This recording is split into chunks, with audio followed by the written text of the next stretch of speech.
합성경 5가지로 구성된 법들 중에 6번째 주제가 5가지 장애입니다.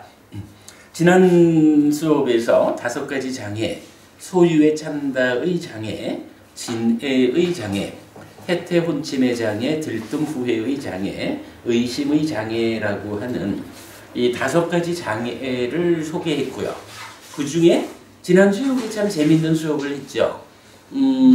5가지 장애가 이렇게 나타나지만 전체적으로 경들을 보면 첫머리에 나오는 까마찬다, 소유의 찬다가 어떤 경에서는 까마라가, 욕탐, 그러니까 욕계 수준의 탐 이렇게 나오기도 하고 경에 따라서는 아비자, 간탐으로 나오기도 한다라는 거 말씀드렸죠. 그래서 지난 수업에서는 그렇다면 왜 경들은 까마찬다, 까마라가, 아비자라는 3가지 서로 다른 용어들을 통해 가지고 5가지 장애의 첫 번째 법을 제시하는 것일까? 메커니즘적으로 까마찬다가 행위를 인식으로 연결하는 그 역할을 하는 것이다. 그럴 때 사유를 찬다가 싣고 간다라고 할 때 그 사유의 자리에 간탐이 있고 그 간탐이라는 것은 탐의 머리다라고 하는 살화경의 가르침도 같이 보았죠. 그래서 탐의 머리가 되는 간탐, 역으로 탐이라는 것은 사유의 자리에 있는 간탐의 저 아랫부분에 있는 거, 달리 말하면 가래를 형성하는 과정, 딱가 안에서 진행되는 그 과정이었던 거죠. 그래서 그 탐이라고 하는 것이 욕탐, 색탐, 무색탐 3가지가 있는데 그 중에 욕계 중생 수준의 붙잡음, 이 욕탐이라는 것이 5가지 장애의 첫 번째로 함께 제시가 되었던 제 생각에는 지난주 그림을 그려가면서 요 3가지가 어떤 연결관계 위에서 5가지 장애의 첫 번째 법으로 함께 쓰이는가 하는 의미를 본 것은 아주 재미있는 수업이었던 것 같아요. 자, 그렇게 이제 5가지 장애를 소개를 했고요. 자, 오늘은 경전 2개를 좀 먼저 보면서 지난주 말씀드렸던 5가지 장애라는 것이 비유적으로 어떻게 나타나는지 하는 것을 보도록 하겠습니다. 오늘 드린 교재를 한 장을 넘기겠습니다.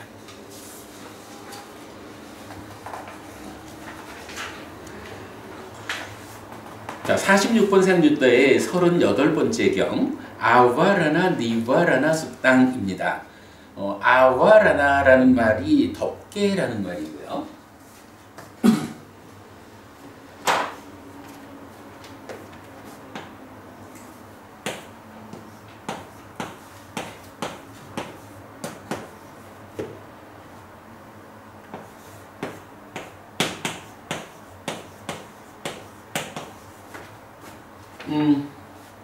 아와라나, 스크린 이런 의미예요. 그래서 덮는 거. 덮는다. 뭘 덮을까요? 내 마음을 덮는 거죠. 니와라나, 장애죠. 어떤 장애인가요? 마음이 행위하는데, 마음의 활동에 장애가 되어서 부작용을 일으키는 그런 의미죠. 자, 경전 이름이 이렇게 아와라나 니와라나 숫당, 덮개와 장애 또는 덮개이면서 장애, 이런 이야기가 되죠.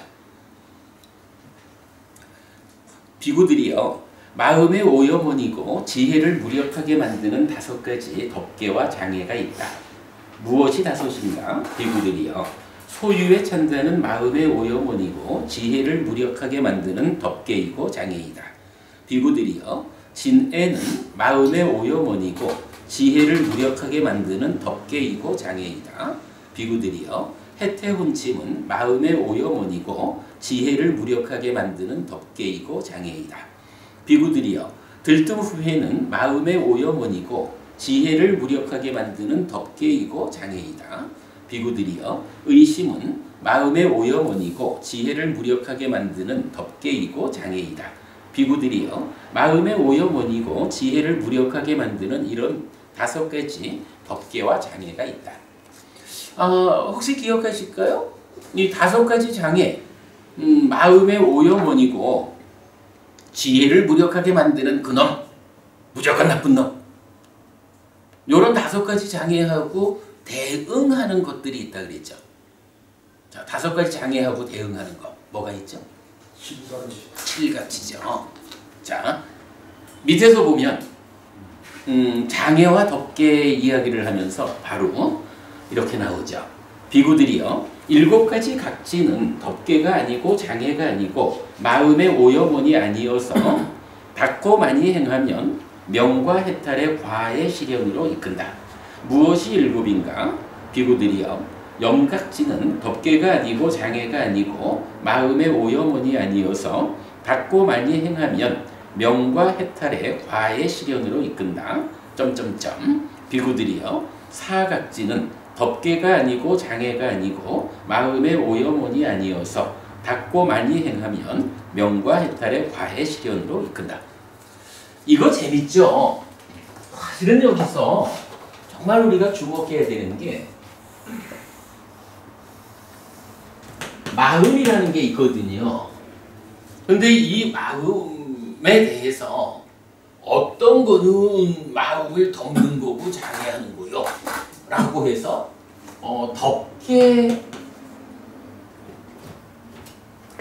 덮개이고 장애이다 라고 하는 걸로 5가지 장애를 말하거든요. 그런가 하면 그래서 요거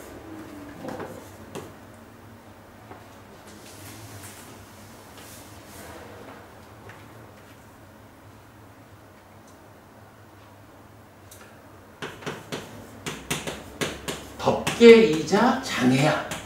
그러면서 마음의 오염원이야. 그래서 어떤 일을 하냐 하면 지혜를 무력화시켜. 이렇게 5장애라는 게 정의가 되거든요. 그런데 이 마음에는 7가지 각지가 있다는 거예요. 7각지. 근데 이 7각지를 뭐라고 정의하나요? 덮개 아니고 장애 아니다 이렇게 말하죠. 그리고 마음의 오염은 아니다. 그래서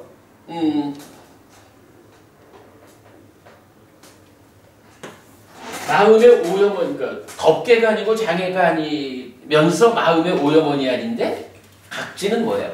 지혜를 무력화시키지 않는다 이렇게 말하지는 않죠. 장애는 어떤 역할을 하느냐라고 할 때 지혜를 무력화한다 그랬거든요. 그런데 각지는 그렇다면 덮개 아니고 장애 아니고 마음의 오염은 아닌데 어떤 역할을 할까? 라고 하니 명과 해탈, 명과 해탈의 과로 이끈다. 이렇게 말을 해주는 거예요. 5가지 장애하고 7각지라고 하는 거, 특히 여러분 그 7각지라는 이 교리에 대해서 불교 안에서 되게 좀 그 오해가 있는 것 같아요. 7각지 무언가 아주 좀 신비롭고 엄청 높은, 물론 높은 거죠. 그러나 높은 그것보다 더 높은 곳으로 간주해가지고 심지어 어떤 사람은 어디서는 그랬는데요. 8정도는 보통의 수행자를 위한 거고 7각지는 아주 높은 수행을 위한 거라고. 그런데 사실은 7각지를 8정도가 담고 있죠. 생각하면 경전은 아주 단순하게 말하는 거예요. 5가지 장애라는 거 같고 정반대되는 곳이 뭐냐? 7각지라는 게 있다. 내 마음이 장애한테 덮이고 장애받을 것이냐? 7각지로 인해서 덮이지 않고 장애받지 않는 상태. 마음이 오염될 것이냐, 오염되지 않을 것이냐. 딱 요걸로 장애하고 상대하는 것을 보여주는 거죠. 지금 요 경이 그것을 말해주고 있어요. 자, 넘어가서 보면 비구들이여 성스러운 제자가 골격을 만들고 자의하고 모든 힘을 집중한 뒤에 귀 기울인 자로서 법을 들을 때 이 5가지 장애는 없어진다. 그때 7가지 각지는 닦아져 완성으로 나아간다. 요거 제가 그 위에다가 그 원어를 조금 이렇게 저 나름대로 분석을 해서 적어드렸어요. 위에 보면 아티라는 단어가 있는데 이게 뼈라는 의미를 가져요. 이게 이제 아티가 좀 유사하게 여러 의미가 있어서 번역들이 다 좀 달라요. 근데 저는 요거를 그냥 뼈 또는 하드씨 가지고 예, 딱 씨앗 알갱이 뭐 이제 요런 건데 그냥 뼈로 해서 이제 그 뼈를 만든다. 그러니까 골격을 만들었다. 이렇게 보았고 그 다음에 이제 사만냐 하리뜨와라고 하는 거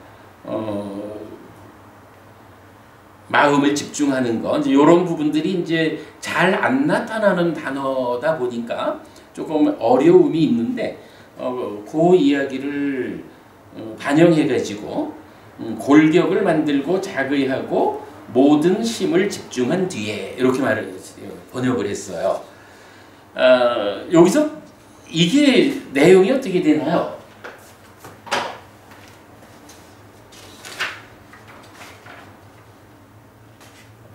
이 말을 하려고 했는데 앞장 한번 다시 볼게요.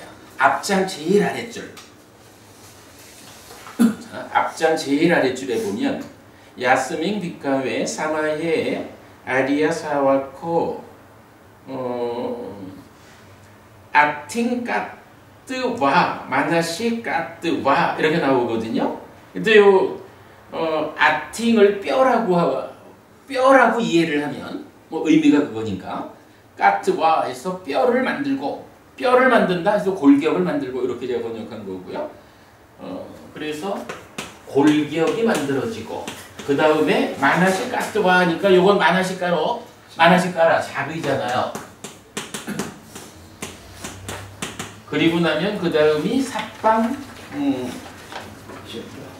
째따수 사마나하리뜨와 이랬거든요. 째따소가 힘이니까 힘의 집중 이렇게 번역을 한 건데 그리고 나서 이제 나오는 게 뭐냐 하면 오히타 소토 담망스나띠라는 것이 밑에 적어드렸지만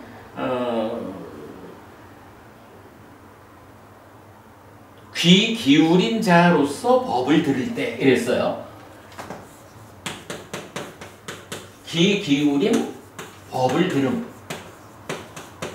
요런 순서를 보여주고 있는데 요걸 이제 제가 좀 봐야 하는 이유가 뭐냐 하면 이 가끔씩 보면 사람들이 왜 경에 보면 부처님 법을 듣고는 바로 깨닫는 이런 사람들 얘기가 많이 나오잖아요. 그렇게 말하는 사람들이 많이 있는데 여기에 보면 그냥 뭐 지나다가 부처님 말씀하시는 걸 딱 듣고는 깨닫는다 이렇게 말하는 건 아닌 것 같아요. 자, 지금 요게 요렇게 전개되는 내용을 보면 어때요? 골격이다 뼈다 하는 요거는 몸 이야기죠. 그럼 골격을 만들자라는 것은 우리가 요새 수행경전에서 공부하는 거지만 가부좌를 하고 허리를 고추 세워서 몸을 가다듬고 요거 골격을 만든다 이렇게 보면 되겠죠. 그 다음에 마음을 지향하는 요거 뭐죠? 만호 이야기죠. 몸 다음에 만호 그리고 그 다음에 힘, 찌따 이런 관계를 보여주죠.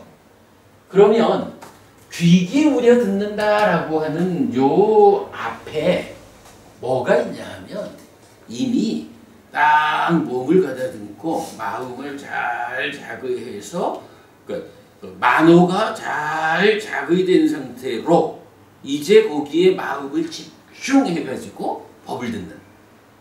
우리가 호흡 수행을 하자라고 해서 콧구멍 입 주위에 콧구멍 입구 요 자리에 마음을 지향해가지고 거기에 집중하는 호흡 수행을 해나가는 거하고, 자 부처님이 법을 열었는데 귀 기울여 법을 듣자라고 말할 때 귀 기울여 법을 듣는 상태가 어떤 상태예요? 수행하는 거와 동일한 상태를 말해주죠.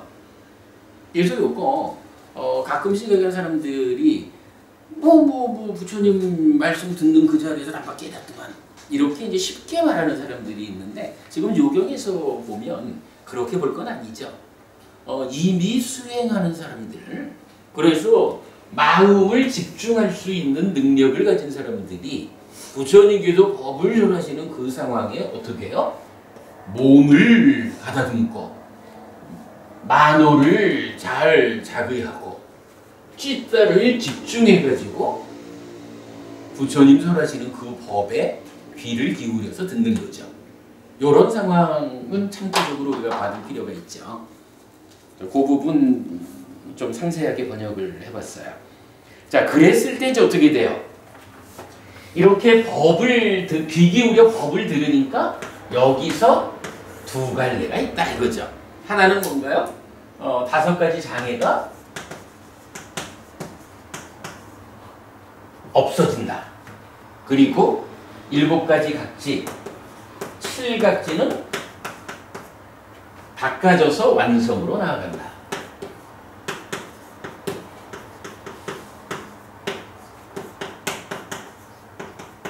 이런 상황을 보여주죠. 어쨌든 앞에서 본 거랑 똑같아요. 장애와 각지라는 두 개가 대응하고 있기 때문에 골격을 만들지 않고 잘 자극하지 않고 찌따를 집중하지 않고 귀 기울여 법을 듣지 않을 때는 5가지 장애가 내 마음을 차지하겠죠. 그러나 그것을 거꾸로 해가지고 귀 기울여 법을 들으면 장애는 없어지고 7각지는 닦아져서 완성으로 나아간다. 7각지의 완성이라는 건 뭐죠? 명과 해탈의 과로 이끄는 이 일을 완성한다. 요 얘기가 되는 거죠. 물론 이제 여기에 우리 요거 5가지 장애라는 거, 7각지가 장애를 밀어내는 일을 안 하니까 누가 5가지 장애를 밀어내 줄까? 라는 그 자리는 사념처가 한다. 요거 우리가 알고 있는 거죠. 여기에 사념처까지 포함해서 장애 하나를 놓고 장애를 밀어내는 사념처, 그럼으로써 힘을 갖는 7각지가 깨달음으로, 요런 3자 간의 구도로 깨달음으로 나아가는 불교 수행의 중심되는 개념, 요거 우리가 수행의 중심 개념이란 이름으로 여러 번 공부한 거죠. 자, 어떤 7가지 각지가 닦아져 완성으로 나아가든가, 염각지가 닦아져 완성으로 나아간다, 내지 사각지가 닦아져 완성으로 나아간다. 이런 7가지 각지가 그때 닦아져 완성으로 나아간다. 비구들이여, 성스러운 제자가 골격을 만들고 자의하고 모든 힘을 집중한 뒤에 귀 기울인 자로서 법을 들을 때 이런 5가지 장애는 없어진다. 그때 이런 7가지 각지는 닦아져 완성으로 나아간다. 제가 이런 요 경전 번역을 새로 하면서 골격을 만들고 자의하고 모든 힘을 집중한 뒤에 이 부분을 어떻게 표현할까 하고 고민을 많이 했는데, 이 확실히 우리가 경전을 꿰어가지고 어떤 답을 만들어내는 이게 참 좋은 방법이에요. 요새 우리가 계속 수행경전 법표를 통해 가지고 호흡 수행 이야기를 지속하고 있다 보니까 요게 그대로 호흡 수행 고과정을 그대로 말해주고 있다라는 게 보이잖아요. 그러면 이렇게 번역이 가능해지는 거죠. 자, 아무튼 첫 번째 경전 통해 가지고 하여간 꼭 기억하자고요. 5가지 장애라는 것은 정의 대기가 덮개구 장애고 마음의 오염원이야. 그래서 이게 어떤 짓을 한다고? 지혜를 무력화하는 일을 해. 그런데 7각지라는 것은 장애의 반대되는 것이어서 덮개 아니고 장애 아니고 마음의 오염은 아니다. 라고 정의가 되고, 그러면서 칠각지의 역할은 무엇냐? 라고 할 때 명과 해탈의 과로 이끄는 그 일을 한다. 이랬을 때 우리가 그러면 지혜를 무력화하는 이 장애의 역할을 누가 대응하느냐라고 할 때 사념처다라는 요 이야기. 그래서 사념처에 의해서 뭐 지난번에 다 본 거지만 그 중에 특별한 하나가 지혜가 힘이 있어진다. 왜? 장애의 역할이 지혜를 무력화하는 건데 사념처가 장애를 밀어내는 일을 하기 때문에 장애가 줄어드는 만큼 지혜는 힘이 있어진다.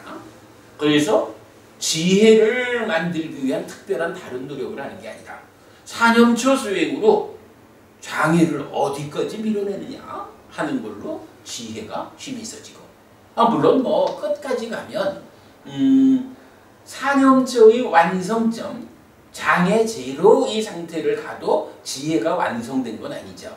사마타 윗바사나에 의한 완성이기 때문에 최후 과정은 칠각지에 의해서 명과 해탈의 과로 이끌리는 그 과정에 사마타 윗바사나를 통해서 지혜의 완성은 이루어지지만, 그러나 그 턱 밑에까지 가는 일은 사념처가 해주는 거죠. 이런 장애와 사념처와 칠각지의 대응관계, 수행의 중심 개념은 우리가 정말 잘 만든 교재죠. 자, 다시 이제 앞장으로 오겠습니다. 요번에는 안구따라 니까야 모음의 51번 경으로 덮개경이 있어요. 그러니까 아와라나 수단 요거죠. 그러니까 우리는 보통 니와라나 해서 5가지 장애라고 말하지만 아와라나를 써서 덮개라고 표시되는 경우도 많이 있습니다. 자, 덮개경입니다. 이렇게 나는 들었다. 한때 세조는 사와티에서 제타와나의 아나타 빈디카 사원에 머물렀다. 거기서 세조는 비구들을 불렀다. 비구들이여 라고. 대덕이시여 라고 비구들은 세존에게 대답했다. 세조는 이렇게 말했다. 비구들이여, 마음을 압도하고 지혜를 무력하게 만드는 덮개이고 장애인 이 5가지가 있다. 무엇이 5인가? 비구들이여, 소유의 찬다는 마음을 압도하고 지혜를 무력하게 만드는 덮개이고 장애이다. 비구들이여, 진애는 마음을 압도하고 지혜를 무력하게 만드는 덮개이고 장애이다. 비구들이여, 해태혼침은 마음을 압도하고 지혜를 무력하게 만드는 덮개이고 장애이다. 비구들이여, 들등후회는 마음을 압도하고 지혜를 무력하게 만드는 덮개이고 장애이다. 비구들이여, 의심은 마음을 압도하고 지혜를 무력하게 만드는 덮개이고 장애이다. 비구들이여, 마음을 압도하고 지혜를 무력하게 만드는 덮개이고 장애인 이 5가지가 있다. 요 경은 약간의 차이가 있죠. 앞의 경에서 5가지 장애는 덮개이고 장애이다. 마음의 오염원이다. 그랬잖아요. 근데 이 경전에서는 덮개이고 장애인 것까지는 똑같은데 마음의 오염원이다라는 요 부분을 뭐로 바꿨어요? 마음을 압도한다라고.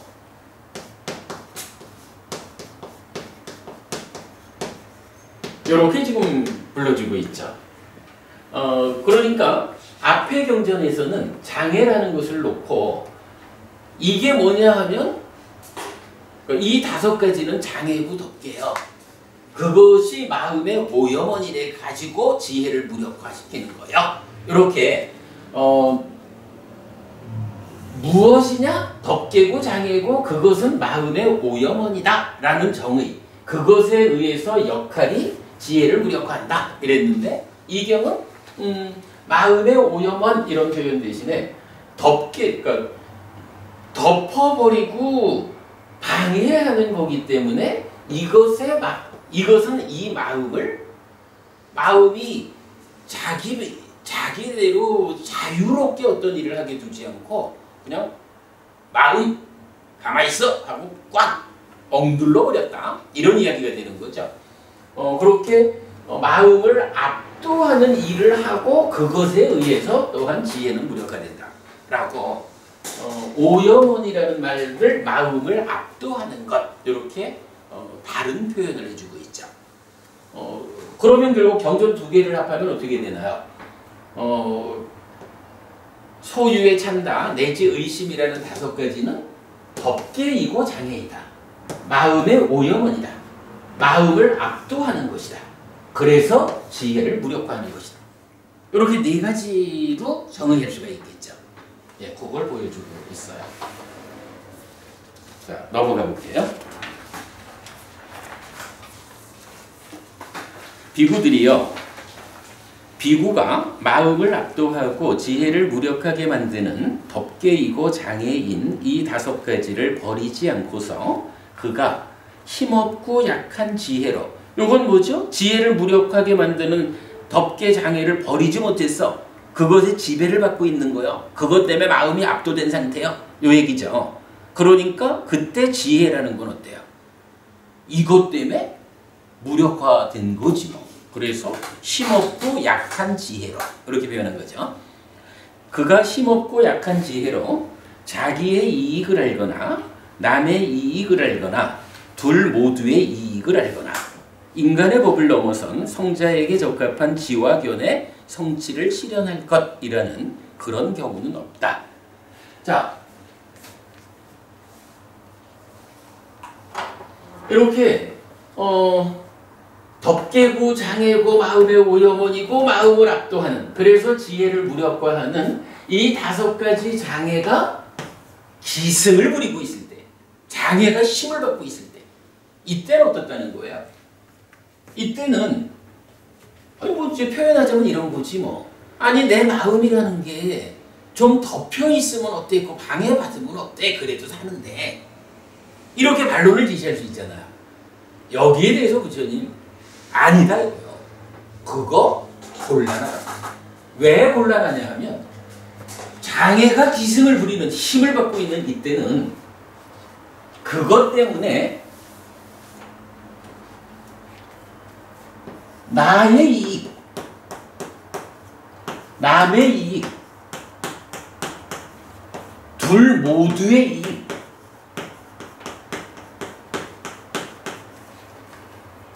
이러한 이익을 알지 못한다 이거야.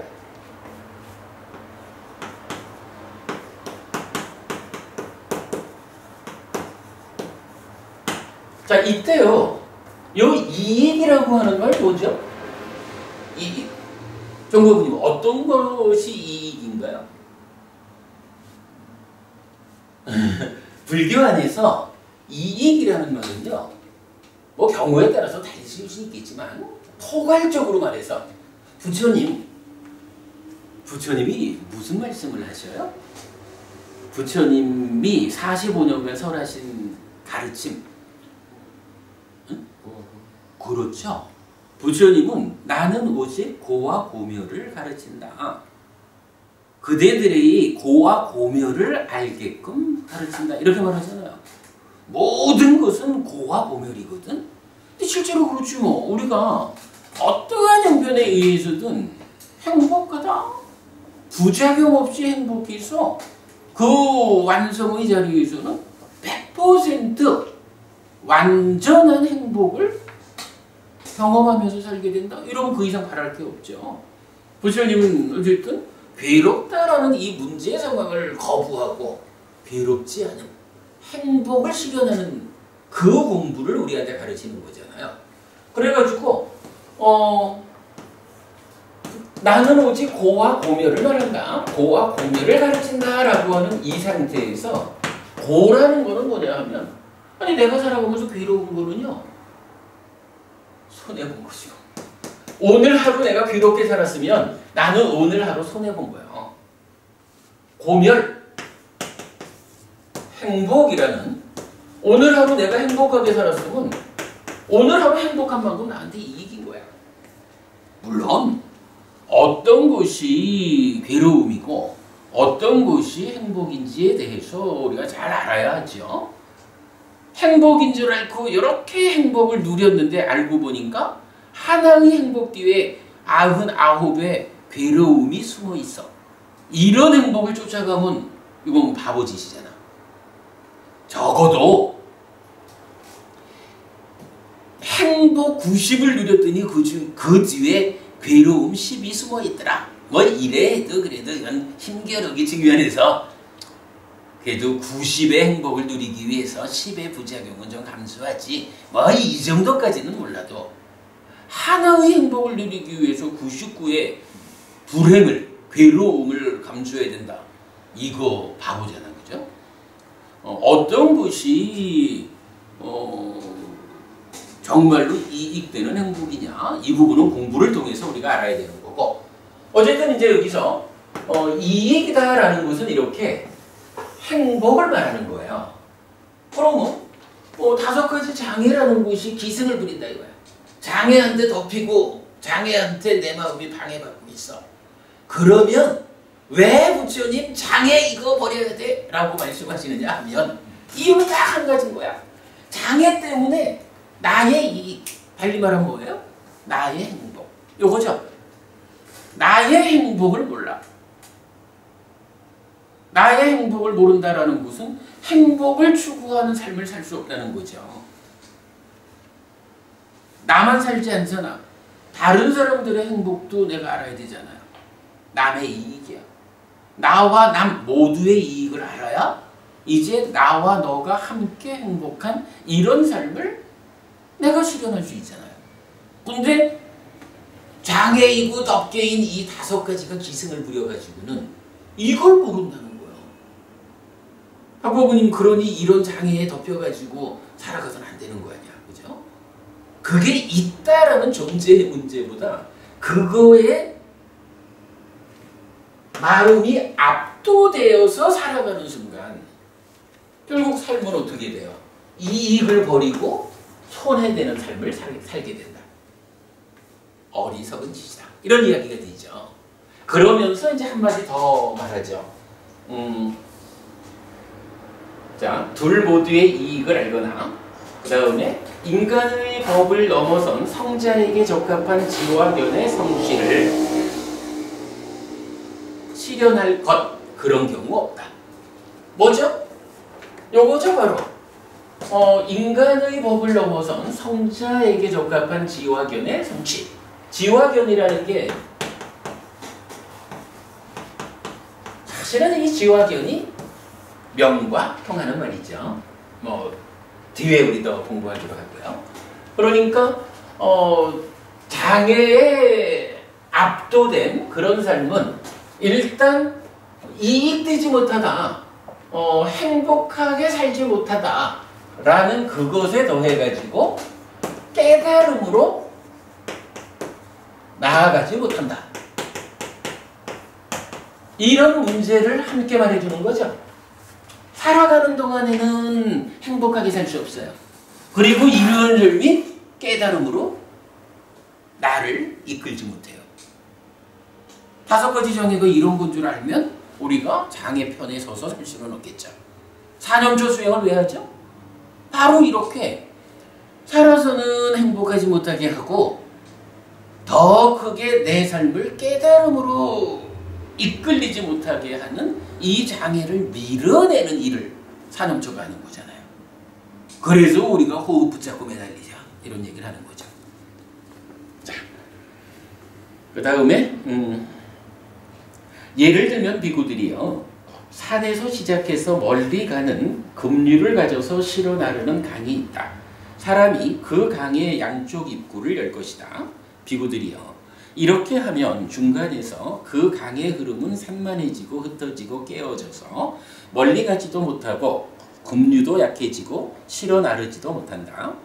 이렇게 비구들이요, 비구가 마음을 압도하고 지혜를 무력하게 만드는 덮개이고 장애인 이 5가지를 버리지 않고서 그가 힘없고 약한 지혜로 자기의 이익을 알거나 남의 이익을 알거나 둘 모두의 이익을 알고 인간의 법을 넘어선 성자에게 적합한 지와 견의 성취를 실현할 것이라는 그런 경우는 없다.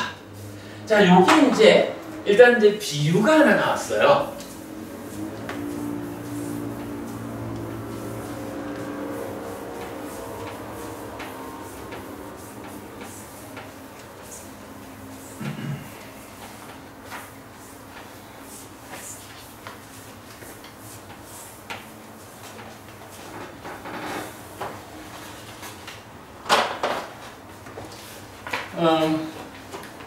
말하자면 우리가 좋아하는 비유 중에 이런 게 하나 있죠.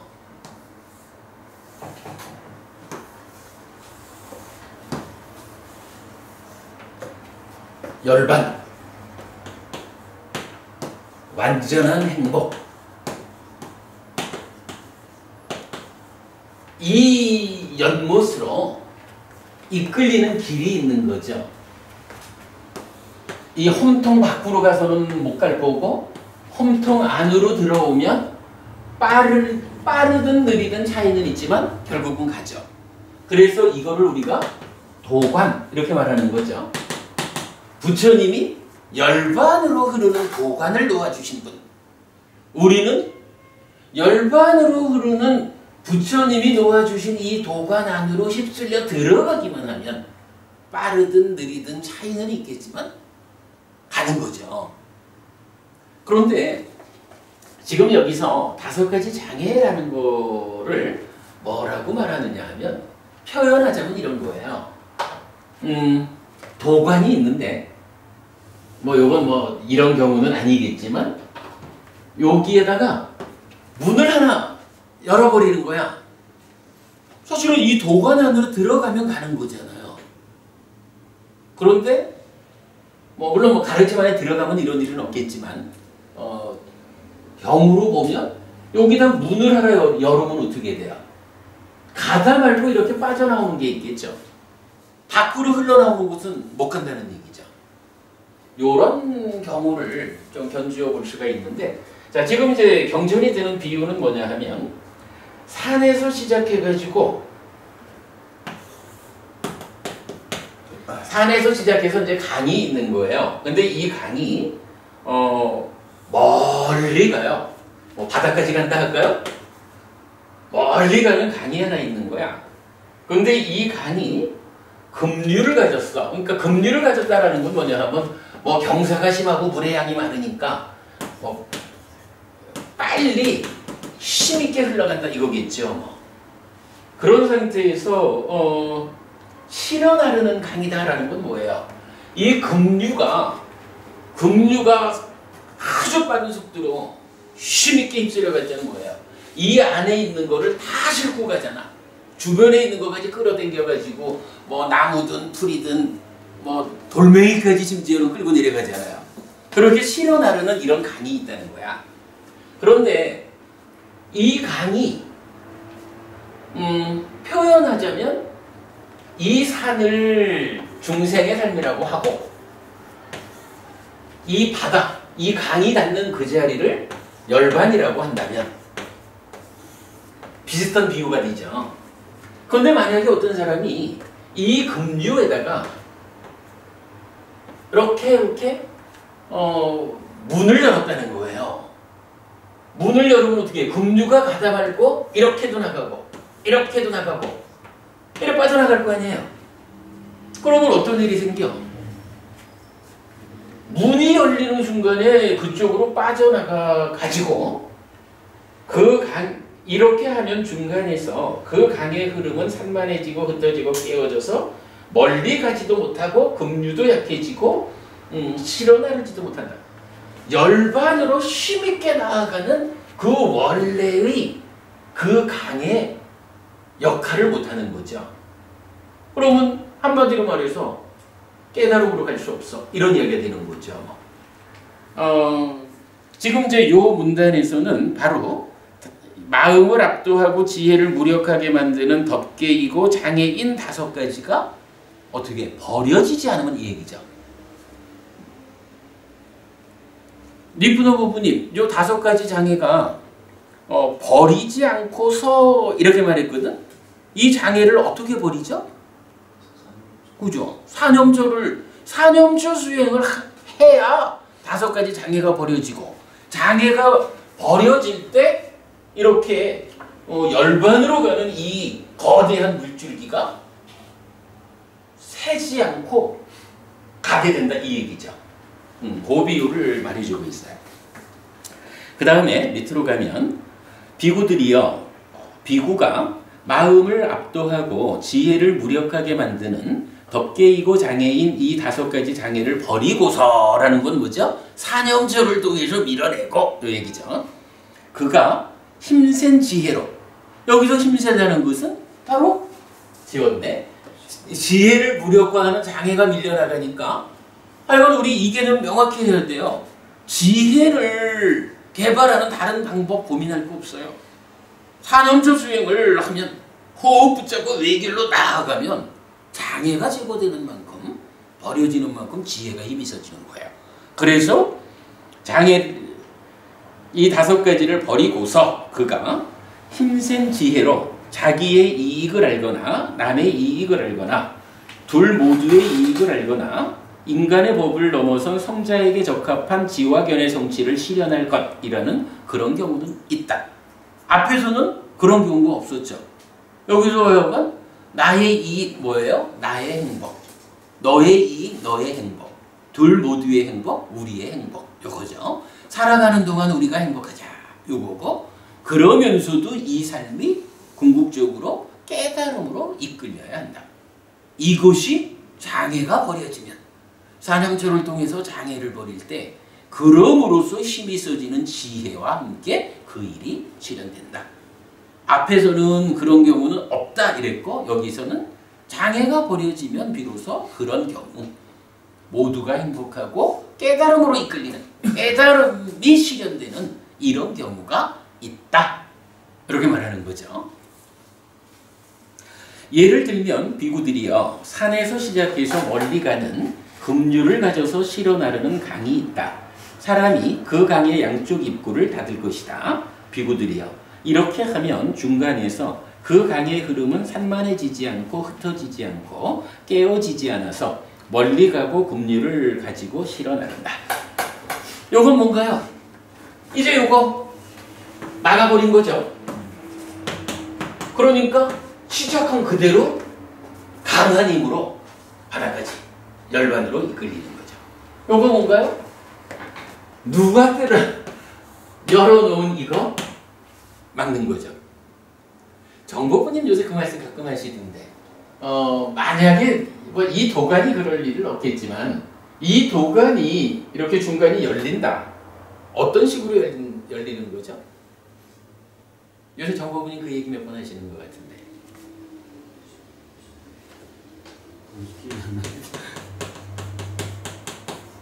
이 이야기 하셨잖아.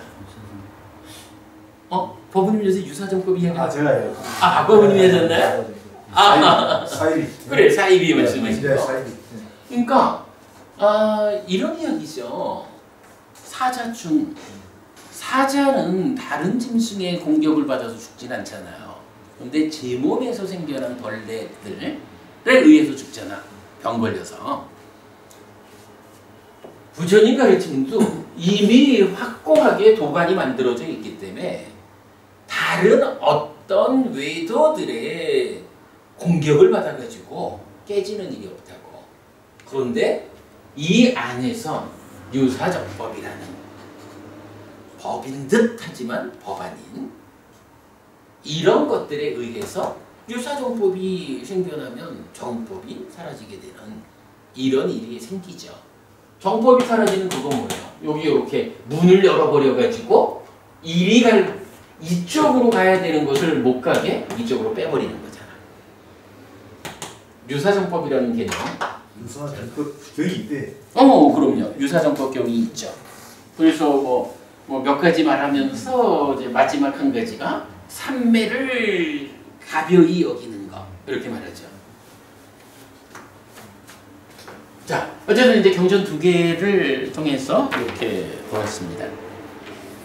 나머지 부분은 이제 반복이고.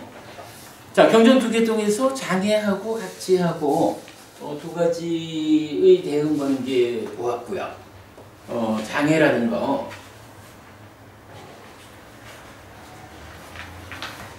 오늘 제가 5가지 장애를 비유적으로 말하는 그러니까 장애의 비유를 소개하겠다 그랬는데 제가 그 순서를 경전 2개의 순서를 이렇게 잡은 게 요 비유가 나타나는 거. 그래서 우선 장애와 관련한 첫 번째 비유를 산으로부터 바다로 가는 이 금주에 문이 열릴 문을 여는 것으로의 장애, 문을 닫는 것으로의 자동차. 요것을 이제 하나의 비유로 본 거로 그렇게 할게요. 자, 그 다음에 이제 2장을 넘기면 5가지 장애에 대한 비유 2가지를 했어요. 요거 이제 지난주에도 요 교재를 드렸었는데 조금 더 보완해가지고 오늘 다시 드렸으니까 오늘 드린 걸로 대체하시면 되겠습니다. 5가지 장애를 비유적으로 나타내는 경전들이 몇 개가 있는데 2가지 방법의 비유가 나타나요. 한 가지는 자 방금 여기 보면 어때요? 여기서는 5가지 모두를 묶어가지고 이 장애라고 하는 거 이 강의 문을 여는 것이요 이렇게 비유를 했죠. 이렇게 통합적으로 장애는 이런 것이다 라고 말하는 비유가 있고 그런가 하면 또 통합적으로 5가지를 함께 말하는 방법도 있지만 5가지 각각이 왜 5가지를 5가지를 모아가지고 장애라고 말할까? 이 5가지 각각은 어떤 것일까? 라고 각각의 비유를 설명하는 이제 그런 경전들이 있어요. 요 부분은 그냥 좀 교재를 읽어가면서 특별히 많은 설명은 필요치 않을 것 같아요. 그냥 비유를 알려드리는 순간 명확하게 이해가 될 것 같아요.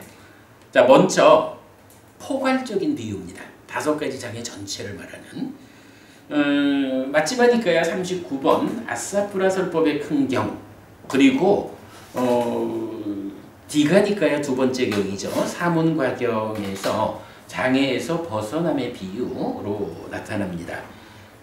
사문과경 이야기로 보겠습니다.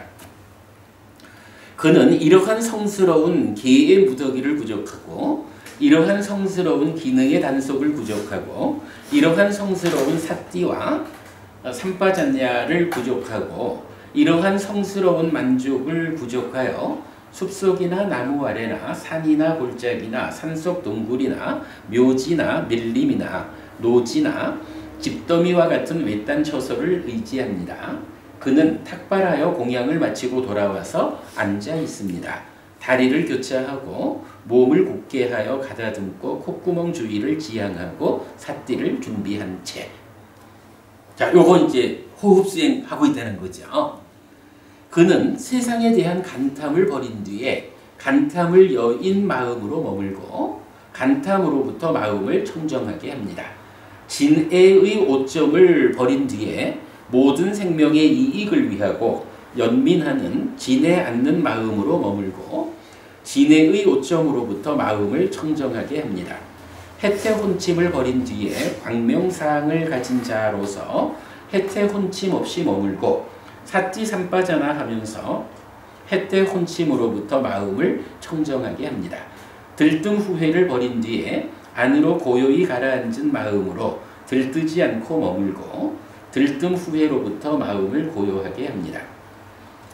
의심을 버린 뒤에 유익한 법들에 대해 의심하지 않는 자로서 의심을 건너서 머물고 의심으로부터 마음을 청정하게 합니다. 이랬어요. 자, 요 단락 한번 다시 볼게요. 첫째로 보면 5가지 장애인데 여기서는 어떤 걸로 시작해요? 까마찬다가 아니고 간탐으로 시작하죠.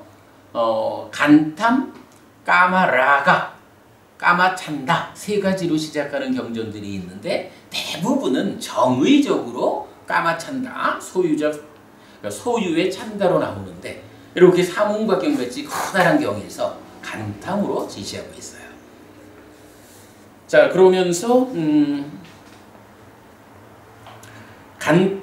간탐을 버리면 간탐을 여인 마음으로 머문다. 이렇게 표현되고 있고요. 진애는 진애의 오점을 버린 뒤에 연민하는 진애 않는 마음으로 머물고. 그래서 진애라는 것은 연민이라는 개념. 모든 생명의 이익을 위하고 연민하는 진애하지 않는 마음. 그러니까 진애라는 거. 진애라는 건 물론 간탐 진애에 나오는 거니까 뭐 버럭 화내는 이런 마음인 거죠. 이 진애라고 하는 의업, 사유작용의 반대쪽에 있는 게 뭐냐라고 하면 생명의 이익을 위하고 연민하는 거. 이게 진애하지 않는, 화내지 않는 마음이다. 요거죠. 요 대응관계를 보자는 거예요. 해태혼침을 버린 뒤에 광명상을 가진 자로서 해태혼침 없이 머물고 사띠삼빠자나 하면서 해태혼침으로부터 마음을 청정하게 합니다. 그랬거든요. 해태혼침이라는 거, 게으르고 무기력하다라는 이런 장애인데 그거하고 대응하는 게 뭐예요? 광명상으로 나오죠. 광명상 위에서 네 번째 줄에 보면 네 번째 줄, 그러니까 그 원어로 된데 원어 네 번째 줄 가운데 보면 아로까 산리라는 게 나오죠. 아로까 산리. 로까는 세상이란 말이거든요. 근데 요 아로까라고 하면 이게 빛이에요. 아로까, 빛, 광명. 산리라는 게 상이고, 원래 상은 산례하거든요. 그래서 이거는 상을 가진 자 이런 말이에요. 그래서 광명상 이렇게 본 거죠. 해태혼침이라는 게 게으르고 무기력하다 이렇게 이제 우리가 말하고 있지만 그거에 대응되는 게 광명상을 가진 것이다. 물론 여기서는 상을, 이 상이라는 게 니미타를 말하는 상하고는 다른 거죠. 이거 전혀 다른 거예요. 위치가 어떻게 돼요? 상은 이게 외입처의 자리에 있는 거죠. 그런데 여기 상이라는 것은 딱가 안에 있는 거라고. 딱가 안에서 2차 인식에 참여하는 그거죠. 그 위치가 다르죠.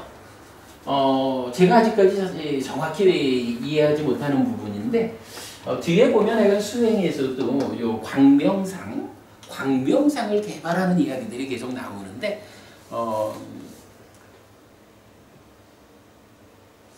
아직 제가 정확히 이해는 못하는데 이게 약간 상이라는 건 어차피 잠재하는 거잖아요. 어떤 행위를 하느냐에 따라서 어떤 상이 잠재할까?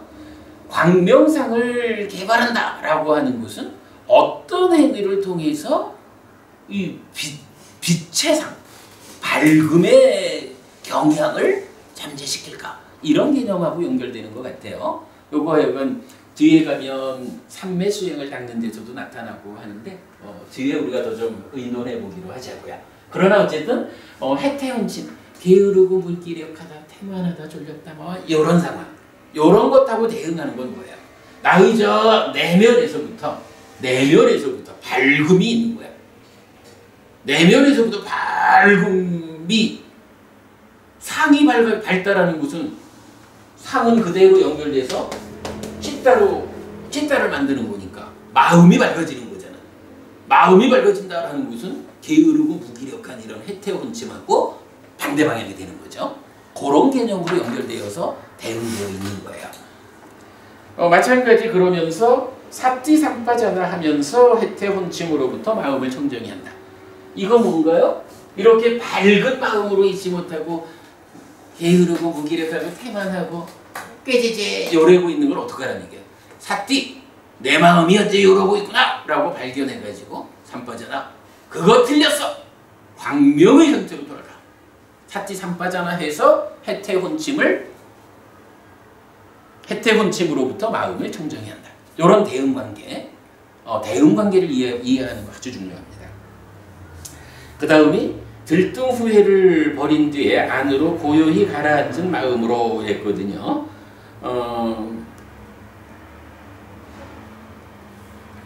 밑에 그러니까 저 위에 원어에 밑에서 세 번째 우파산타 찌또 이렇게 나오거든요.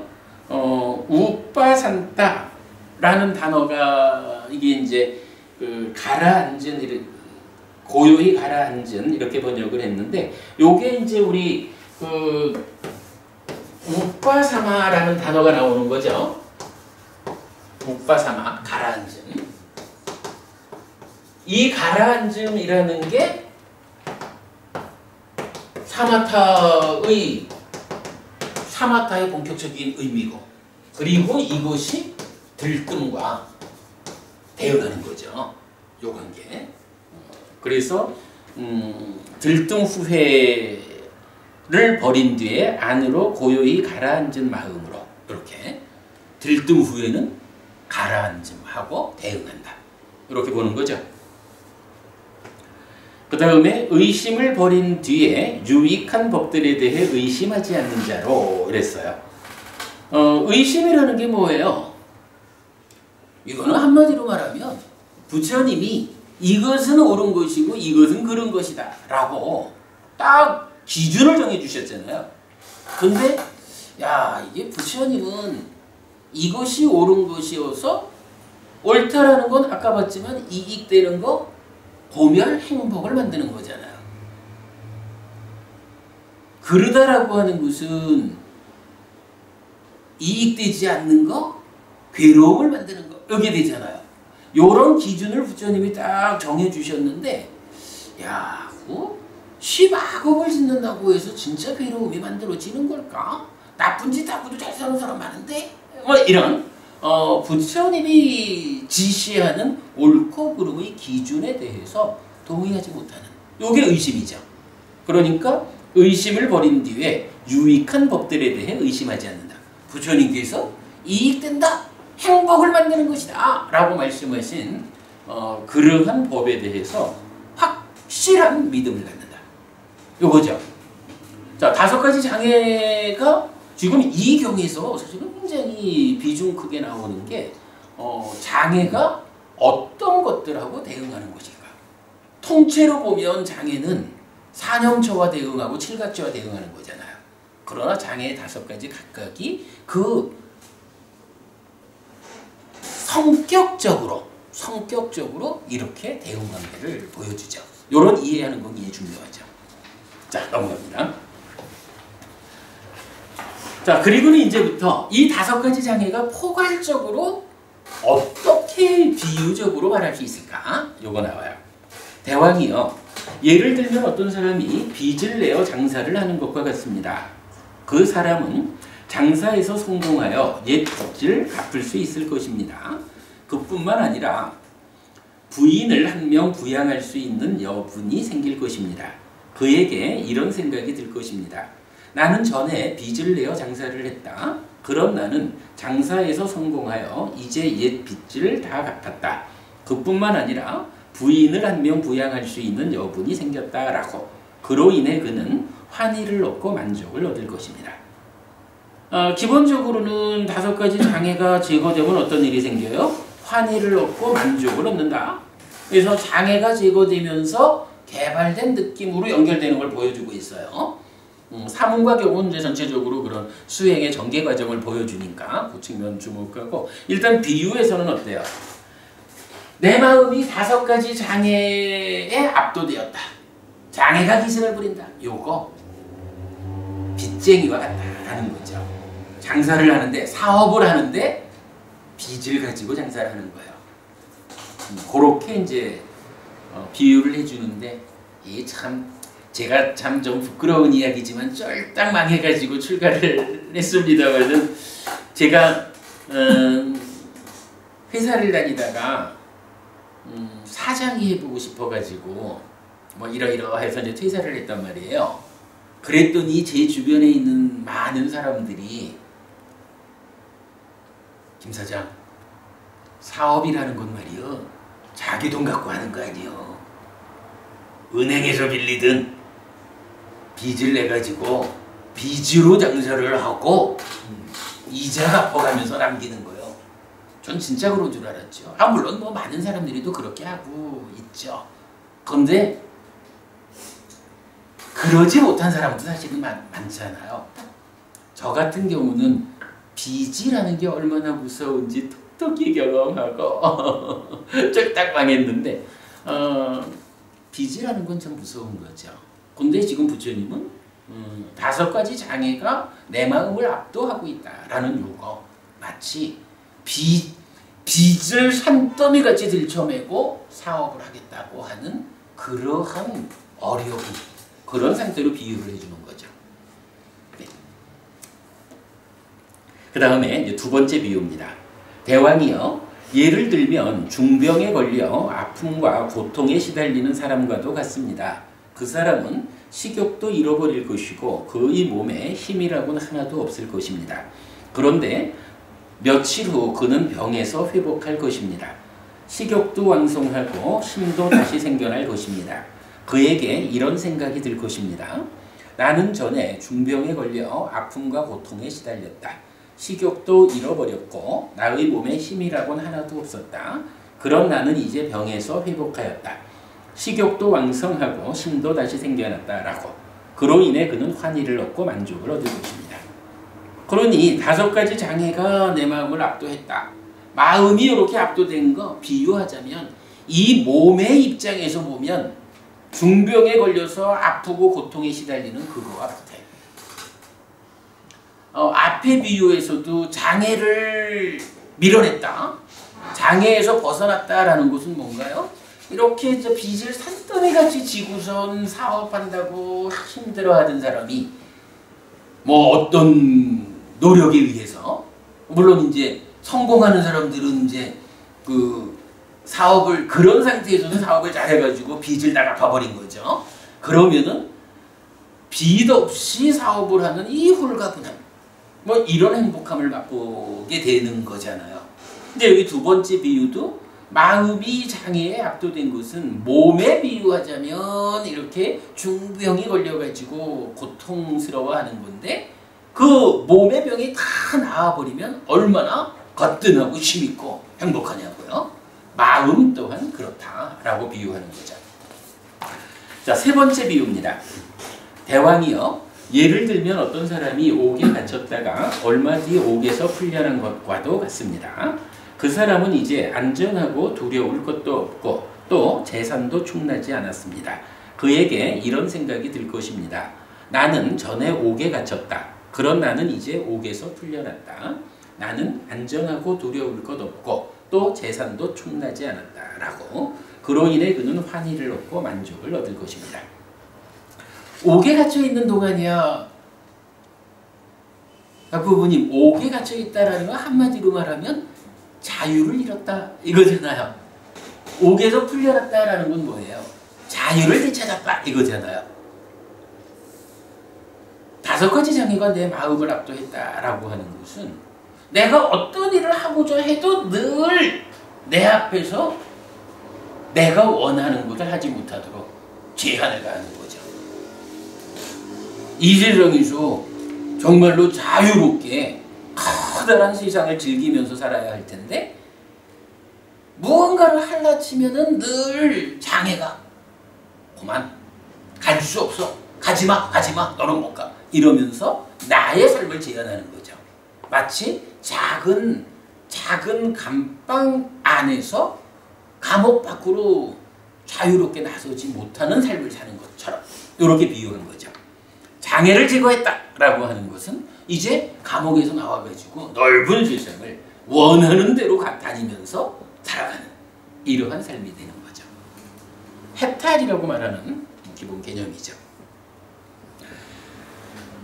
대왕이요, 예를 들면 어떤 사람이 종이 되어 자기 생각대로 행동하지도 못하고 남에게 매여서 가고 싶은 곳에도 갈 수 없이 지내다가 얼마 뒤 종살이에서 풀려난 것과도 같습니다.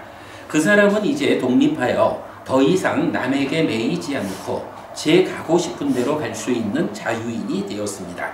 그에게 이런 생각이 들 것입니다. 나는 전에 종이 되어 내 생각대로 행동하지도 못하고 남에게 매여서 가고 싶은 곳에도 갈 수 없이 지내다가 이제 종살이에서 풀려났다. 이제 나는 독립하여 더 이상 남에게 매이지 않고 가고 싶은 대로 갈 수 있는 자유인이 되었다라고. 그로 인해 그는 환희를 얻고 만족을 얻을 것입니다. 그게 뭐지든 그 감옥에 갇혀 있어서 자유롭지 못한 이 상황이나 남의 종이 되어가지고 참 인류 역사에 감옥만큼이나 오래된 그것이 이 종이라는 개념이죠. 우리가 잘 모르는 거지만 정말 남의 하인이다, 종이 되어 산다라고 하는 거, 이 우리 역사 드라마 같은 데서도 많이 보는 거지만 어찌 보면 사는 게 아니잖아요.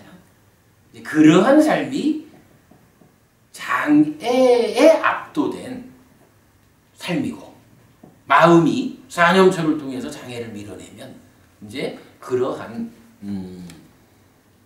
종의 삶에서 해방된 자유인의 삶을 사는 것이다. 이래 보면 참 사념처가 중요해요. 장애를 밀어내는 일이 우리한테 어떠한 대가를 주느냐, 참 크죠. 마지막 한 가지가 더 있습니다. 대왕이요, 예를 들면 어떤 부유하고 번창한 사람이 먹을 것도 없고 위험이 도사리는 사막을 걷는 것과 같습니다.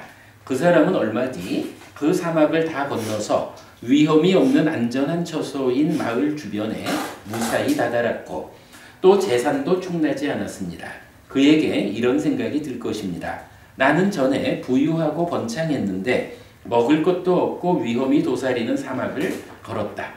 이제 나는 그 사막을 다 건너서 위험이 없는 안전한 처소인 마을 주변에 무사히 다다랐고 또 재산도 충나지 않았다라고. 그로 인해 그는 환희를 얻고 만족을 얻을 것입니다. 우리 마음 상태를 이 비유에서 보면 우리 마음의 기준을 어디에 둬요? 장애에 압도되지 않았을 마음 본래의 어떤 상태를 부유하고 번창한 사람, 이런 상황으로 두죠. 마음 원래 상태를 아주 그 보잘것없고 가난한 요렇게 보지를 않는 거예요. 그래서 경전에서 보면 마음은 빛난다 라고 말을 하잖아요. 마음은 빛난다. 그런데 오염원, 그러니까 객으로 온 오염원에 오염되었다. 우리가 이렇게 장애에 압도된 탐진치에 오염된, 그래서 낮은 수준의 삶을 사는 거, 마음이 원래 그래서라는 게 아닌 거예요. 이런 장애라든가 오염원, 뭐 탐진치 이런 모든 것들은 원래 내 거 아닌 거야. 원래 나 아닌 거야. 그냥 나 아닌 어떤 것들이 있을 뿐인데 그게 손님처럼 와가지고는 붙어버렸어. 그래가지고 객으로 온 오염원에 오염되면서부터 이 빛나는 마음이 빛을 잃고 초라한 삶을 살게 된다. 이렇게 말하거든요. 그러면서 그 경우는 이어가지고 그러잖아. 마음은 빛난다. 객으로 온 오염원에서 벗어났다. 이게 뭐예요? 그렇다고 이제 여기서 뭐 마음이라는 게 어떤 아트만 이런 걸 세우는 게 아니라, 마음은, 그러니까 심이라고 하는 이 마음은 기본적으로 뭐죠? 누적된 삶에서 새끼 젖이는 시기, 상과 수의 과정을 통해 가지고 상수의 과정을 통해서 몸집을 부풀리면 심이 되잖아요. 이럴 때 오염이라는 개념 없이 그냥 누적된 삶에 의해서 세상을 인식해서 생겨난 시기, 번뇌 없는 가운데 몸집을 부풀리면 그러한 심의 상태는 아주 맑고 깨끗한 빛나는 상태다 이거예요. 근데 중생들의 삶은 이 상이 병들어 있다, 번뇌다 라고 하는 요게 바로 객으로 온 거다 이거죠. 그것에 오염되어 가지고 초라한 삶을 산다 이렇게 말하는 거죠. 그래서 이게 이제 우리가 장애를 물리치고 각지로서 깨달음을 실현하는 이런 상태의 쉼이라는 것은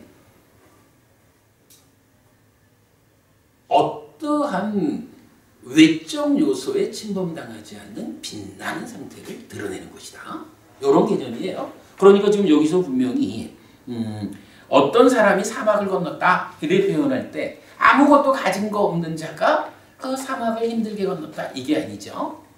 자체적으로는 비유에 의하면 그 사람 자체는 아주 부유하고 번창한 사람이에요. 그런데 이 사람이 어떤 형편에 의해서 사막을 걷게 된 거예요. 먹을 것도 없고 위험이 도사리는 사막을. 중생세상인 거죠. 이걸 걷게 됐으니 그동안에야 얼마나 힘이 들까. 그러나 그 사람이 그 사막을 잘 이겨내고 사막으로부터 벗어나면, 즉 내 마음이 장애라고 하는 이 장애고 덮개인 마음의 오염은 이것에 압도된 상황으로부터 벗어나면 그때는 원래의 그 청정한 빛나는 마음 상태, 부유하고 번창한 상태를 되찾는 거죠. 이렇게 표현하고 있어요. 그러나 여기서 조심해야 되는 것은 뭐 이렇게 말하면 이거 아뜨만이잖아? 이렇게 보는 거는 이 마음이 생겨나는 것이다 라는 것을 모르는 사람이 하는 얘기죠. 이 마음이 상과 수에 의해서 생겨나는 것이다. 생겨나는 것이다 라는 이 부처님의 설명을 알고 이런 내용을 접하게 되면 아뜨만으로 오해할 이유는 없죠. 다만 우리가 실현하고자 하는 장애 없는, 탐진치 없는 무위의 삶이라는 것은 이렇게 빛나는 삶이다. 이 부분을 우리가 명확히 알아야 되는 거지 아뜨만하고 연결될 개념은 절대 아니다. 이렇게 해서 5가지로 5가지 장애를 포괄적으로 비유해주고 있어요. 자, 그래서 대왕이여 이와 같이 비구는 빚진 사람, 환자, 옥에 갇힌 사람, 종, 사막을 걷는 여행자처럼 이렇게 이들 5가지 장애가 버려지지 않은 것을 자신에게서 관찰합니다. 대왕이여 예를 들면 빚에서 벗어난 사람, 병이 쾌유한 사람, 감옥의 굴레에서 풀려난 사람, 자유인, 그리고 안전한 곳에 다다른 사람처럼 대왕이여 이렇게 비구는 이들 5가지 장애가 버려진 것을 자신에게서 관찰합니다. 그에게 이들 5가지 장애가 버려진 것을 자신에게서 관찰할 때 환희가 생깁니다. 환희하는 자에게 희열이 생깁니다. 희열하는 만호에게 몸은 경안합니다. 편안합니다. 경안한 몸은 행복을 경험합니다. 행복한 자의 심은 찢다는 삼매에 들어집니다. 요거 제가 참 많이 하는 말이죠. 행복한 자의 마음은 삼매에 들어가게 됩니다. 여기에 하여간 초선으로 연결되는 그 삼매에 들어가는 과정이 5가지 장애를 제거하는 것으로부터 연결되어 가죠. 물론 여기서 이 5가지 장애가 그럼 초선 가기 전에 다 제거된 걸까? 그런 건 아니죠. 우리가 단계적으로 늘 보아야 하죠. 이 5가지 장애는 끝내 어디까지 가야 제거되나요? 염오하는, 닦아 안에 들어가서 염오함으로써 사념조의 완성, 사띠의 완성. 그래서 생겨난 찌따의 행위 과정에 대한 모든 문제는 해소된, 오직 찌따가 생겨나는 과정의 문제만을 담겨둔 그때까지가 장애가 작용하는 영역이죠.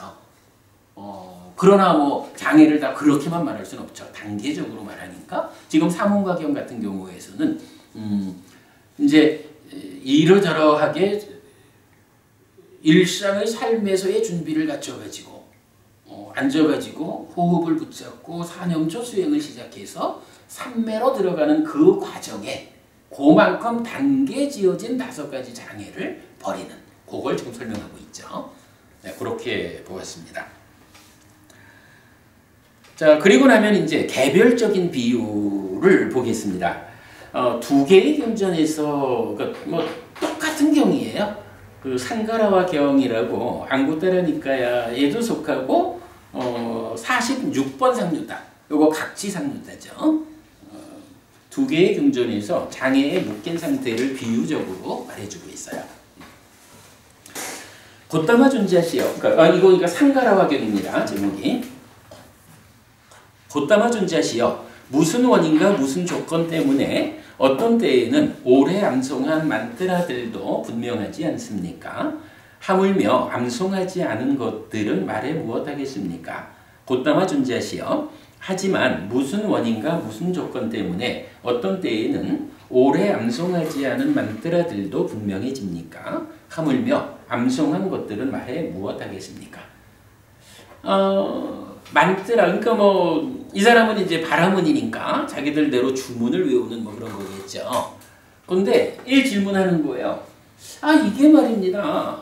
어떨 때는 내가 요새 열심히 외우고 있는 이런 만트라가 기억이 안 됩니다. 그러니 뭐 옛날에 외운 거야 말할 것도 없죠. 그런가 하면 어떨 때는 옛날에 외웠던 것까지도 기억이 잘 납니다. 요새 외우는 거야 말할 것도 없죠. 무슨 이유 때문일까요? 이렇게 이제 질문을 하는 거예요. 바라문이요. 욕탐, 진해, 해태와 혼침, 들뜸과 후회, 의심이 스며들고 욕탐, 진해, 해태와 혼침, 들뜸과 후회, 의심에 시달리는 심으로 머물고 일어난 욕탐, 진해, 해태와 혼침, 들뜸과 후회, 의심에 벗어남을 있는 그대로 꿰뚫어 알지 못할 때 그는 자기의 이익도 있는 그대로 꿰뚫어 알지 못하고 보지 못하고 남의 이익도 있는 그대로 꿰뚫어 알지 못하고 보지 못하고 둘 모두의 이익도 있는 그대로 꿰뚫어 알지 못하고 보지 못합니다. 오래 암송한 만트라들도 분명하지 않으니 암송하지 않은 것들은 말할 필요가 없습니다. 이렇게 나와요. 자, 여기선 또 하나 주목할 게 장애의 첫 번째는 소유의 찬다, 간탐, 욕탐, 까마라가 세 가지인데 여기서는 어때요? 까마라가 욕탐이 쓰였죠. 앞에 사문가경에서는 간탐이 나왔었고요. 뭐 그런 용례로 볼 수 있고요. 이래 말하는 거지 뭐. 5가지 장애라는 것이 내 마음에 스며들었어요. 그래가지고 5가지 장애가 내 마음에 스며들었기 때문에 장애 때문에 시달리는 마음이야. 이렇게 이제 번역을 했어요. 그래서 그렇게 이제 장애가 스며들고 장애에 시달리는 마음으로 머물고 그렇기 때문에 5가지 장애가 이미 일어나 있는 것, 일어난 장애에서 벗어남을 있는 그대로 꿰뚫어 알지 못할 때 이거죠. 그러니까 어쨌든 뭐 장애에 압도되어 가지고 살아갈 때 이때는 아까 본 거지만 나의 이익도 남의 이익도 둘 모두의 이익도 있는 그대로 꿰뚫어 알지도 못하고 보지도 못해. 이건 뭐죠? 행복으로 이끌리는 이익되는 삶, 행복을 만드는 그쪽으로 살아갈 방도가 없어. 요 얘기죠. 이렇게 그 5가지 장애에 압도된 삶은 이익되지 못한 그런 삶입니다. 그럴 때에 어떠하냐? 아니, 당신이 질문한 왜 오래 암송한 것들도 분명하지 않고 암송하지 않은 것들은 뭐 말할 것도 없고 여기에 대한 이유가 그겁니다. 이렇게 말해주는 거죠. 그러니까 왜 내가 기억하지 못하죠? 장애가 그대의 마음을 압도했기 때문입니다. 요점은 딱 요거죠. 왜 기억하지 못합니까? 장애에 당신 마음이 압도되었기 때문입니다. 요겁니다. 그러면서 이제 비유를 통해서 각각 장애 5가지 장애 각각을 비유로 설명하고 있어요.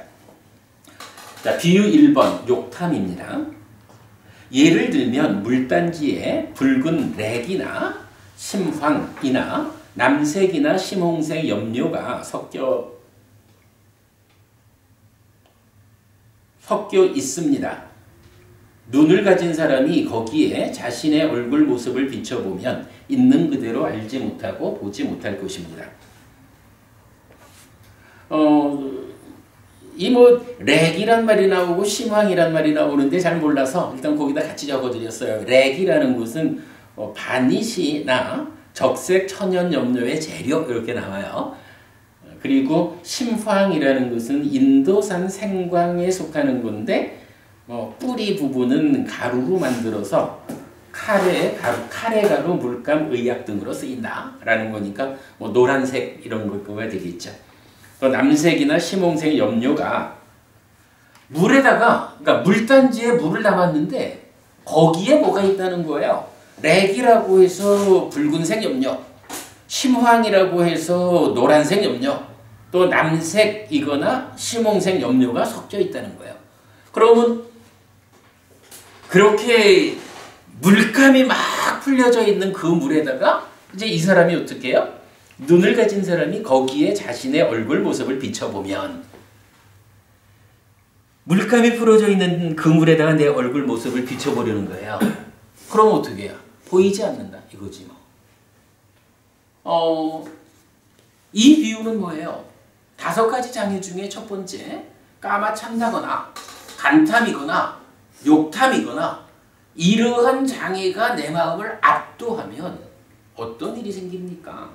마치 물감을 물에다가 확 풀어놓으면 그 물감 풀린 물에서 내 얼굴을 비춰볼 수 없듯이 그러한 상황.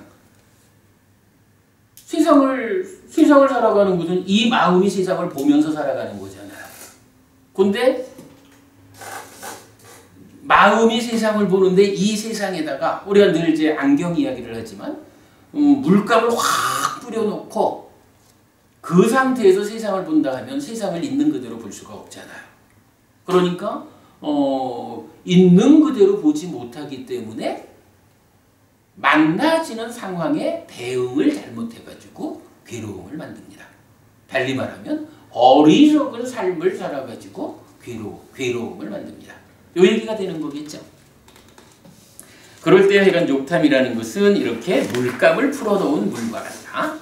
염료가 섞여 있다는 말이 섞이지 않다는 말이에요. 섞었다는 거지. 여기 섞이지 아니 그래서 제가 지금 금방 읽다가 예, 이거 제가 잘못 쓴 겁니다. 예, 심홍색 염료가 섞여 있습니다. 예, 수정하셔요.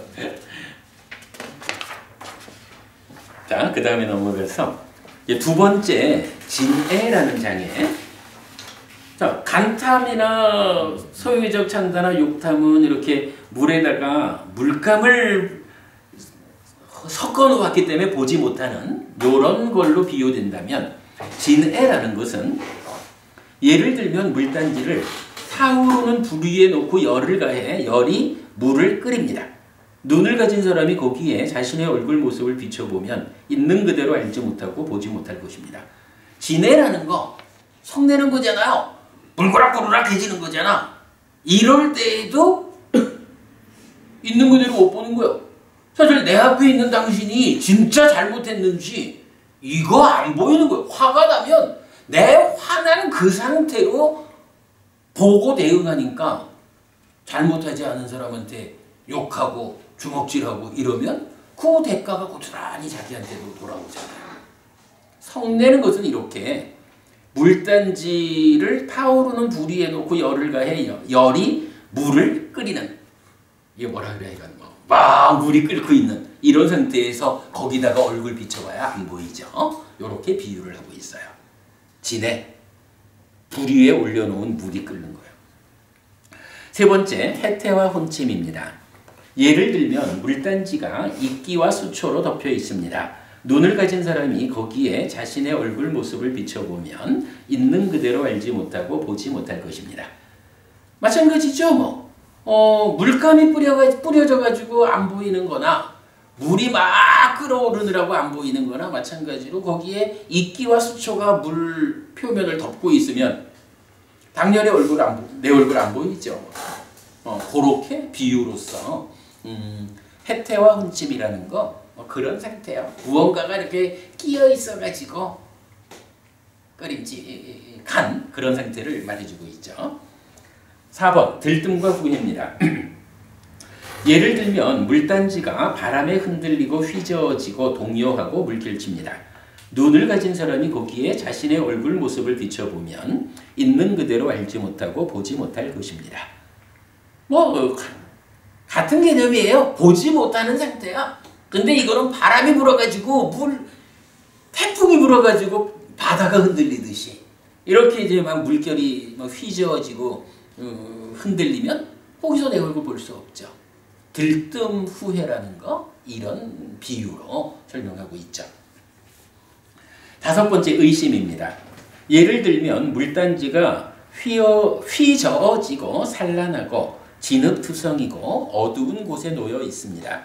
눈을 가진 사람이 거기에 자신의 얼굴 모습을 비춰보면 있는 그대로 알지 못하고 보지 못할 것입니다. 더 설명 필요 없죠? 하여간 안정되어 있지 않아 진흙투성이고 더더군다나 어두운 곳에 있으니 얼굴을 볼 수가 있나? 이런 비유죠. 근데 이렇게 보면 공통된 건 뭐예요? 내 얼굴을 물단지 물에다가 비춰보려고 하는데 보이지 않는다는 거죠. 물의 상태가 어떻길래 내 얼굴을 못 볼까? 라고 하니 첫 번째 거는 물감이 부러져 있어가지고 얼굴이 안 보이고 두 번째 거는 막 물이 끓어오르니까 안 보이고 세 번째 거는 이끼나 수초가 표면을 덮고 있으니까 안 보이고 네 번째는 막 휘저어져가지고 안 보이고 다섯 번째는 대표적으로 어두운 곳에 있고 이렇게 이제 그 다섯 가지 장애라는 것이 어떤 식으로 내 마음을 방해하고 있는 것일까? 덮고 있는 것일까? 이렇게 비유로 말해주고 있죠. 이와 같이 바라보니요. 욕탐진의 해태와 혼침 들뜸과 후회 의심이 스며들고 어디에? 내 마음에 스며들고 욕탐진의 해태와 혼침 들뜸과 후회 의심에 시달리는 마음으로 머물고 일어난 욕탐진의 해태와 혼침 들뜸과 후회 의심에 벗어남을 있는 그대로 꿰뚫어 알지 못할 때 그는 자기의 이익도 있는 그대로 꿰뚫어 알지 못하고 보지 못하고 남의 이익도 있는 그대로 꿰뚫어 알지 못하고 보지 못하고 둘 모두의 이익도 있는 그대로 꿰뚫어 알지 못하고 보지 못합니다. 오래 암송한 만떼라들도 분명하지 않으니 암송하지 않은 것들은 말할 필요도 없습니다. 다음 페이지는 이제 그대로 180도 반대 경우예요. 그래도 우리가 그 기록을 남겨놓는 거니까 한번 읽어만 보고 끝내죠. 바라문이요. 욕탐진의 해태와 혼침 들뜸과 후에 의심이 스며들지 않고 욕탐진의 해태와 혼침 들뜸과 후에 의심에 시달리지 않는 심으로 머물고 일어난 욕탐진의 해태와 혼침 들뜸과 후에 의심에 벗어남을 있는 그대로 꿰뚫어 알 때 그는 자기의 이익도 있는 그대로 꿰뚫어 알고 보고 남의 이익도 있는 그대로 꿰뚫어 알고 보고 둘 모두의 이익도 있는 그대로 꿰뚫어 알고 봅니다. 오래 암송하지 않은 만떼라들도 분명하니 암송한 것들은 말할 필요도 없습니다. 비유 1. 욕탐. 예를 들면 물단지에 붉은 렉이나 심황이나 남색이나 심홍색 염료가 섞여 있지 않습니다. 아까 여기서 착오가 있었죠. 눈을 가진 사람이 거기에 자신의 얼굴 모습을 비춰보면 있는 그대로 알고 볼 것입니다. 이 진에 예를 들면 물단지를 타오르는 부리에 놓지 않고 열을 가하지 않고 열이 물을 끓이지 않습니다. 눈을 가진 사람이 거기에 자신의 얼굴 모습을 비춰보면 있는 그대로 알고 볼 것입니다. 3. 해태와 혼침. 예를 들면 물단지가 이끼와 수초로 덮여 있지 않습니다. 눈을 가진 사람이 거기에 자신의 얼굴 모습을 비춰보면 있는 그대로 알고 볼 것입니다. 4. 들뜸과 후회. 예를 들면 물단지가 바람에 흔들리지 않고 휘저어지지 않고 동요하지 않고 물결치지 않습니다. 눈을 가진 사람이 거기에 자신의 얼굴 모습을 비춰보면 있는 그대로 알고 볼 것입니다. 5. 의심. 예를 들면 물단지가 맑고 깨끗하고 오점이 없고 밝은 곳에 놓여 있습니다. 눈을 가진 사람이 거기에 자신의 얼굴 모습을 비춰보면 있는 그대로 알고 볼 것입니다. 바라문이요. 이제 여기서는 경전 마무리가 달라지죠. 칠각지는, 그러니까 하여간 이 개념이 중요해요. 5가지 장애는 칠각지하고 대응하는 거예요. 요 개념. 칠각지는 덮개가 아니고 장애가 아니고 마음의 오염원이 아니어서 닦고 많이 행함으로써 명과 해탈의 과의 실현으로 이끕니다. 무엇이 일곱입니까? 바라문이요. 염각지는 덮개가 아니고 장애가 아니고 마음의 오염원이 아니어서 닦고 많이 행함으로써 명과 해탈의 과의 실현으로 이끕니다. 점점점. 바라문이요. 사각지는 덮개가 아니고 장애가 아니고 마음의 오염원이 아니어서 닦고 많이 행함으로써 명과 해탈의 과의 실현으로 이끕니다. 이렇게 말하자 상가라와 바라문은 세존에게 이렇게 말했다. 정말 기쁩니다 대덕이시여. 정말 기쁩니다 대덕이시여. 대덕이시여 마치 넘어진 자를 일으키듯 덮여있는 것을 걷어내듯 길 잃은 자에게 길을 알려주듯 눈 있는 자는 모습을 본다라며 어둠 속에서 기름 등불을 비추듯 이렇게 세존에 의해서 여러 가지 방법으로 법이 설해졌습니다. 대덕이시여 저는 이제 세존께 귀의하고 법과 비구상가에 귀의합니다. 세존께서는 저를 오늘부터 죽을 때까지 귀의한 남신자로 받아주소서 라고 해서 병이 끝납니다. 자, 오늘 시작하면서 장애를 칠각지와 연결해서 뭐 이렇게 이제 설하는 경전 2개 보았고요. 그 다음에 사문과경이 말하는 장애를 포괄해가지고 5개의 비유로서 설명함. 그리고 상가라와 경에서 5가지 장애를 개별적으로 비유로서 특색을 드러내죠. 여기서 참 이제 마무리에 좀 한 가지만 좀 봅시다. 우리가 그 사띠를 이야기할 때 사띠를 기억이라는 개념으로 연결을 많이 시키죠. 어떤 사람들은 사띠는 기억이다 이렇게 직접 말하는 분들도 있던데 사실은 분석경이 말하는 내용은 그건 아니죠. 잘 사띠하면 기억을 잘하게 된다 이렇게 말하는 거죠. 사띠가 곧 기억하고는 달라요. 근데 요 개념이 뭐죠? 사띠라고 하는 것은 어쨌든 사념처잖아요. 사념처에 의해서 사띠가 힘이 있어지는 거죠. 그러면 이 사띠, 잘 사띠하면 기억을 잘한다. 요 얘기는 어떻게 봐야 돼요? 지금 이 상가라와 경에서 바로 그걸 알려주잖아. 왜 기억을 못하겠습니까? 라고 하니까 부처님이 5가지 장애가 기승을 부리면 기억을 못하는 거예요. 이렇게 말하잖아요. 근데 기억을 잘하려면 어떻게 해요? 5가지 장애를 버려라 이렇게 말하는 거잖아. 장애를 버리는 그 일을 누가 해요? 사념처가 하잖아.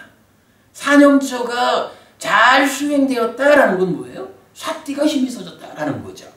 그러니까 잘 사띠하면 기억을 잘한다라는 이야기는 사띠가 곧 기억이다라는 개념하고는 전혀 다른 거예요. 사띠가 강해졌다라는 것은 사념처 수행을 잘했다라는 거고 사념처 수행이 잘 되었다라는 것은 기억을 방해하는, 기억하지 못하게 만드는 5가지 장애를 잘 제거했다. 그래서 기억하지 못하게 만드는 그 자가 제거되었기 때문에 기억을 잘하게 된 것이다. 이 의미지. 사띠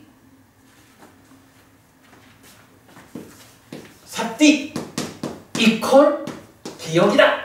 이렇게 말해서는 안 된다. 예, 여기까지 하고 오늘 시간 마치겠습니다. 네, 수고하셨습니다.